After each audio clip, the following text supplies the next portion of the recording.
Hey guys, and welcome back. Today we're going to be discussing what might be some of the better value bets in college basketball for December 7th, 2016.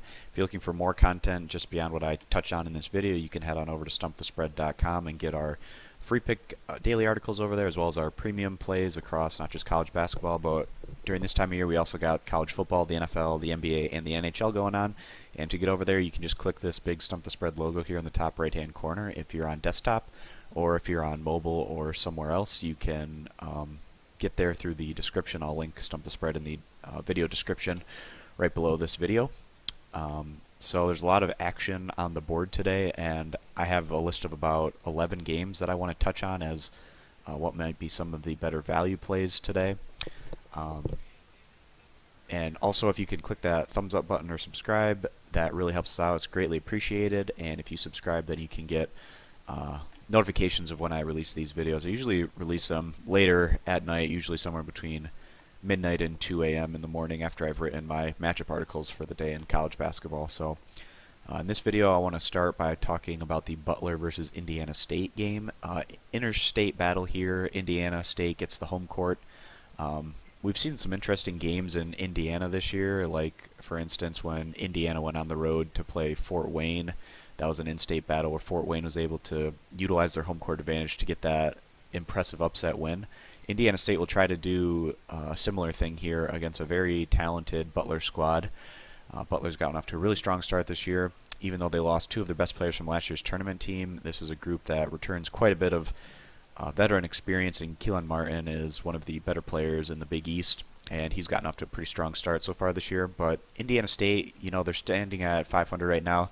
They've gone against a really tough schedule for what most mid-majors would typically go against in the non-conference.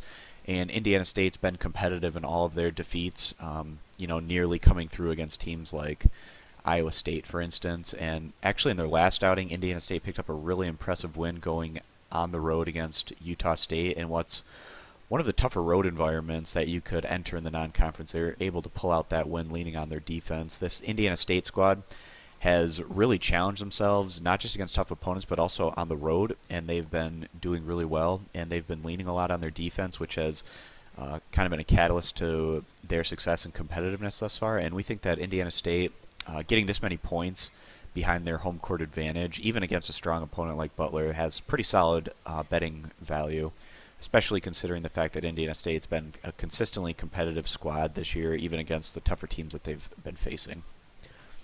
All right, next 7 o'clock game that I want to talk about is Buffalo against Pittsburgh. This is a Buffalo team that always gives a lot of effort, and they might not be the most talented team in the MAC necessarily, but they give tremendous effort, and they are picked to finish more in the middle of the MAC this year, but there's a lot of season left to go, and conference play is about 3 to 4 weeks away, but that Buffalo squad will get a chance to prove themselves over there in the MAC East.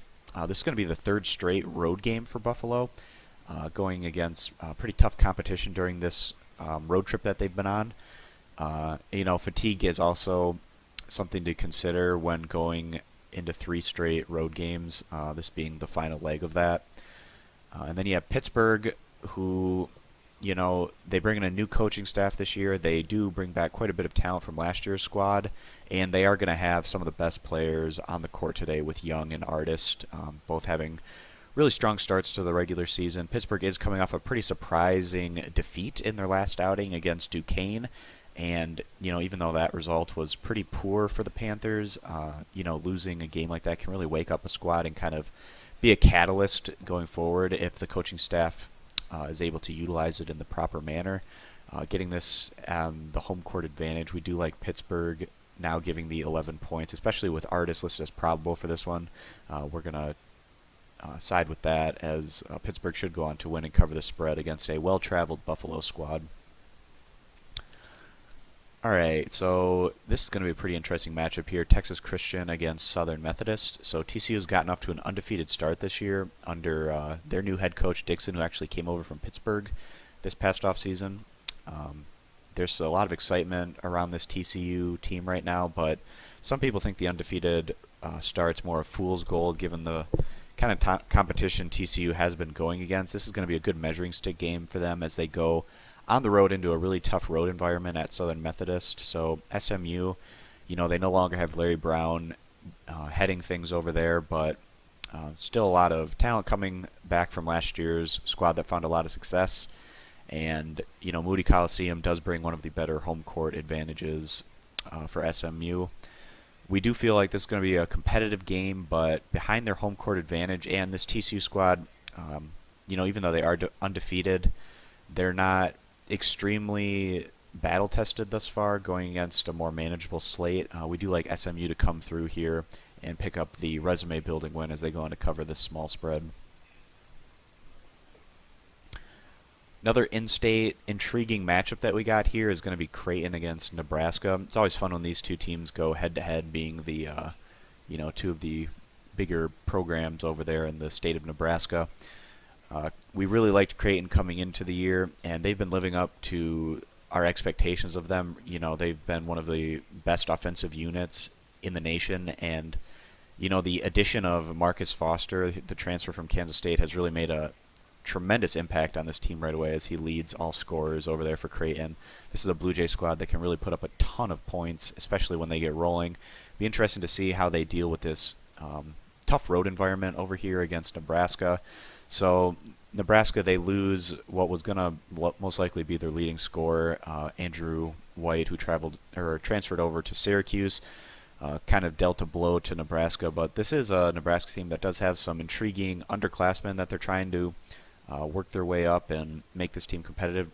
Nebraska does have a few losses this year, but they are against some better competition. This is going to be a good chance for Nebraska to really prove themselves on their home court against solid opposition, but we do feel like Creighton just has such a huge advantage on the offensive side of the ball that taking them, giving the 4.5 points, feels like a pretty solid bet in this particular matchup. Moving on to Xavier and Colorado. Xavier, they're coming off their first defeat of the regular season. In their last outing, they went on to lose at Baylor by 15. That's a Baylor squad that's really shown some impressive things out of the gate. Xavier's been a little bit up and down, even though they have won every game other than, just their last outing. But, Xavier, they nearly lost against a team like Lehigh and Missouri, and those aren't what you would typically consider strong opponents by any means. Xavier does have some recent blowout wins against Northern Iowa, but with how the Panthers have been playing, the quality of those wins is still under question right now. This is going to be a good chance for Xavier to prove themselves on the road, but they weren't able to do that in their last outing, and going back-to-back on the road is never easy. So Colorado, they have a pretty strong home court advantage. The Buffaloes would love to get a resume-building non-conference win here against Xavier. We do like this Colorado's, the makeup of this squad, especially their offensive output. They have a lot of threats that they bring to the table on the offensive side of the ball. Obviously, losing their best player, Josh Scott, this past offseason to graduation kind of hurts them down low, but this is a team that really has a lot of offensive threats that they can bring to the table. Colorado did have that less than ideal loss recently against Colorado State, which wasn't what you'd like to see out of this group, especially against a rival. But on their home court, we do like them to push Xavier here as they go on to cover the spread in what should be a pretty competitive matchup. Moving on to Valpo against Kentucky. This is Valparaiso's chance to really prove themselves on a big stage here. Valparaiso's probably going to compete right at the top of the horizon again this year. They have Alec Peters, who's one of the best players in the conference and really in the nation. He's averaging around 25 points per game so far this year, and this is a chance for Peters to test his abilities against some really talented players that they have over at Kentucky. So the Wildcats, coming off that loss against UCLA, going to be interesting to see how they bounce back here. Their defense really had a tough time slowing down UCLA's attack. This is a Valparaiso squad that can fill up the bucket. They have some players that are skilled on the offensive end, but Kentucky's athleticism could be an issue here for Valpo. We don't expect Kentucky to necessarily sweat too much in this one, but we do think that Valpo getting the 20 points feels like the better value play here in this particular matchup. Another kind of David versus Goliath situation here. We have Davidson against North Carolina. Davidson is going to be helped out by the fact that Joel Berry is out, but Davidson, they have picked up some decent results this year, but their last outing, we really liked Davidson on the road against Charleston, and they looked really good in the first half of that road game. taking a 9-point lead into halftime, but they just completely collapsed in the second half. It was pretty surprising. Their offense just wasn't able to get going. And then on the flip side, Charleston, who ranks as one of the worst offensive teams in college basketball, went on to just absolutely demolish this Davidson defense, in what was a surprising defeat for the Wildcats, really kind of getting their clocks clean there in the second half as they just were not able to fight back. It's going to be interesting to see how they bounce back here going into another road game, and this one figures to be a lot tougher. North Carolina on their home court this season has been completely dominant. They've really blown out quite a number of teams at home so far this year. And, given the way that we saw Davidson really collapse in their last outing, we don't have a whole lot of confidence in the Wildcats coming to this one. And even without Joel Berry, North Carolina does have the talent and depth to kind of sustain that loss as they go on to win and cover this rather large spread behind their home court advantage. All right, so on my list here, I got about 4 or so games left. First one going to be Washington against Gonzaga. This is another in-state matchup that we're getting here in the non-conference. It's really great seeing some of these basketball programs go head-to-head in the non-conference within their state. Washington lost a lot of talent this past offseason, but they were able to reload with some pretty intriguing pieces. Washington probably going to finish more in the middle of the Pac-12 this year and maybe even a bit lower just based on what we've seen out of their defense this season. But there's no doubt that this Washington squad can put up a ton of points on the offensive end when they get things going and when they're able to build off of some success on the offensive side of the ball. It's going to be interesting to see if they're able to do that here against Gonzaga. So the Bulldogs opening up the season undefeated, picking up some pretty nice results. In their last outing, they were able to hold off a shorthanded Arizona squad on the neutral site. Gonzaga has a tremendous home court advantage, which is why they're coming to this one as rather significant favorites. But, in this in-state matchup, and it's not like Washington, doesn't have talent. This is a Washington squad that if they play up to their ceiling, they can compete with this Gonzaga squad, who's also very talented. But we do like this game to be more competitive than Las Vegas thinks, and getting Washington with the 15.5 points does feel like a pretty solid value bet here. All right, Idaho State against Wisconsin. Idaho State actually had quite a bit of success down the stretch last year in the Big Sky, and they do return quite a bit of talent in the backcourt. They have some of the better guards in the Big Sky, but that just really hasn't been playing out for them so far this year. Idaho State not all that strong down in the post, and that's what's hurt them so far this year, and it's going to be interesting to see how that transfers for them once they get into conference play. We do expect Idaho State to have a bit more success come conference than they have had thus far in the non-conference. This team is really disappointed so far this season, even though they do have some pretty talented backcourt pieces. Idaho State also, not putting up a ton of offensive production so far this season, which has been a surprise. This is a offensive unit that we do expect a lot more out of in the coming months, but they're just going to have to prove themselves. They just haven't been showing, what people were expecting out of this group coming into the year. And then you have Wisconsin, in their tougher matchups so far this season, they did fall short against Creighton and North Carolina, but outside of that, they have been really solid, and this is a team that is going to compete right at the top of the Big Ten. They could be overlooking this one, especially coming off back-to-back pretty impressive wins against Syracuse and Oklahoma. And Idaho State does have, some offensive talent here where they can at least keep things respectable. This is a ton of points to give. And Wisconsin, not necessarily always known for really pushing the pace on the offensive side of the ball and really trying to, put up a ton of points. We do feel like Idaho State getting the 29.5 is a pretty solid value bet here. Just given the style that Wisconsin typically tries to play, and Idaho State at least does have, some talent where they can keep things semi-respectable in this one. Wisconsin obviously going to pick up the win, but we see it probably more in the 15 to 25 point range instead of the over 30 mark where Vegas sees them. All right, just a couple more games here. Let's see here.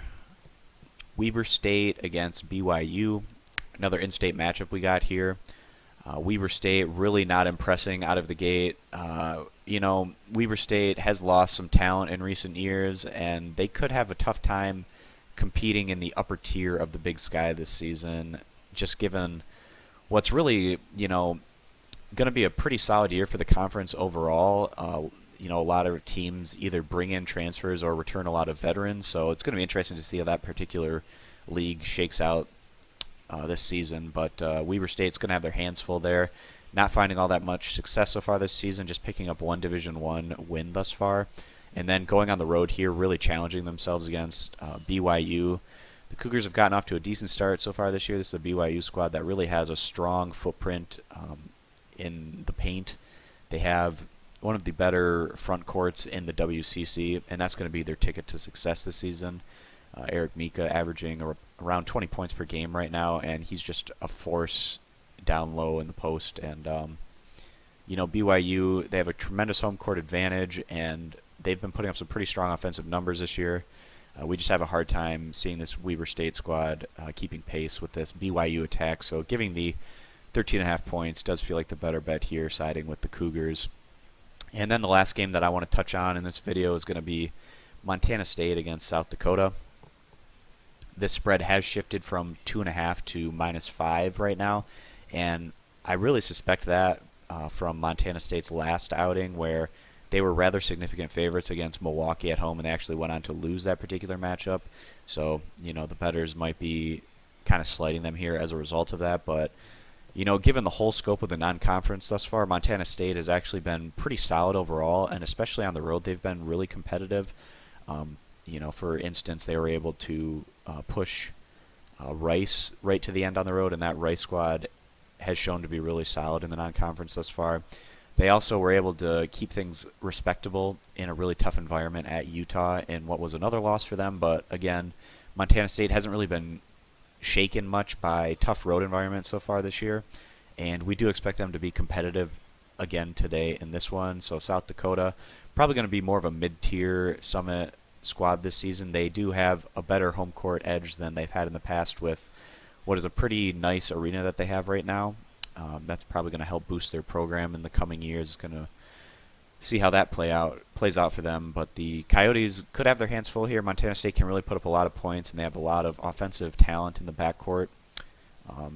They have Hall, who's one of the best players in the Big Sky, and he's averaging around 25 points per game at this point in the season, and he can really be a huge difference maker. We do expect the Bobcats to be competitive in this one, and getting the 5 points in what we feel like is probably more of a coin flip does feel like a pretty strong value bet for us in this one. So we're siding with the Bobcats, getting the 5 points here as the better play.